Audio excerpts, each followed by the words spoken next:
చూసినట్లయితే 175 నియోజకవర్గాలకు గాను 131 స్థానాలలో టీడీపీ ఆధిక్యత కొనసాగుతూ ఉంటే జనసేన పార్టీ 21 స్థానాలలో పోటీ చేసినట్లయితే 20 స్థానాలలో ఆధిక్యత కనబరుస్తోంది. జనసేనాని ముందు ఉండి తన సైనికులను 21 మందిని గెలిపించుకుని తన భుజాన వేసుకున్నట్లుగా కూడా మనం చూస్తున్నాం. ఇక మరోపక్క ఇంట్రెస్టింగ్ చూసినట్లయితే వైఎస్ఆర్సీపీ నంబర్ పడిపోతుంది. ప్రధాన ప్రతిపక్షంలో ఉండడానికి 18 సీట్లు 19 సీట్లు అవసరమైతే ప్రస్తుతం 17 సీట్లకి వైఎస్ఆర్సీపీ పడిపోయిన పరిస్థితి కూడా మనం క్లియర్ కట్ గా చూడొచ్చు.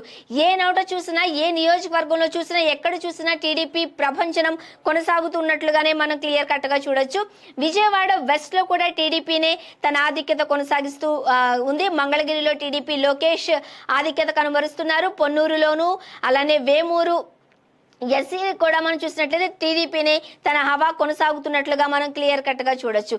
175 నియోజకవర్గాలకు గాను మనం క్లియర్ గా చూసినట్లయితే 131 స్థానాలలో ప్రస్తుతం టీడీపీ వెళ్తుంది. వైఎస్ఆర్సీపీ తన హవా తగ్గినట్లుగా మనం చూస్తున్నాం. ఇక అసెంబ్లీ ఎన్నికల్లో బంపర్ మెజారిటీతో టీడీపీ అభ్యర్థులు గెలుపు దిశగా దూసుకువెళ్తున్నారు. ఈ నేపథ్యంలో సీఎంగా చంద్రబాబు ప్రమాణ స్వీకారం తేదీని పార్టీ నేతలు ఖరారు చేసినట్లుగా కూడా పార్టీ వర్గాలు చెబుతున్నాయి.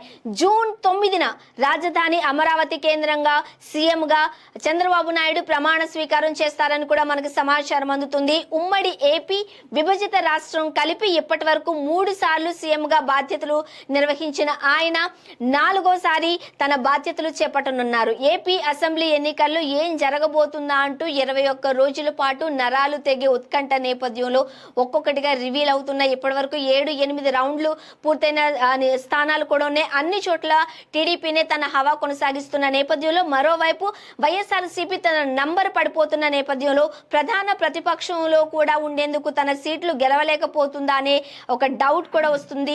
రైట్, మనం చూస్తూ ఉండొచ్చు. సో థ్యాంక్ యూ అండి, లేటెస్ట్ ఇన్ఫర్మేషన్ మాకు అందించారు. సో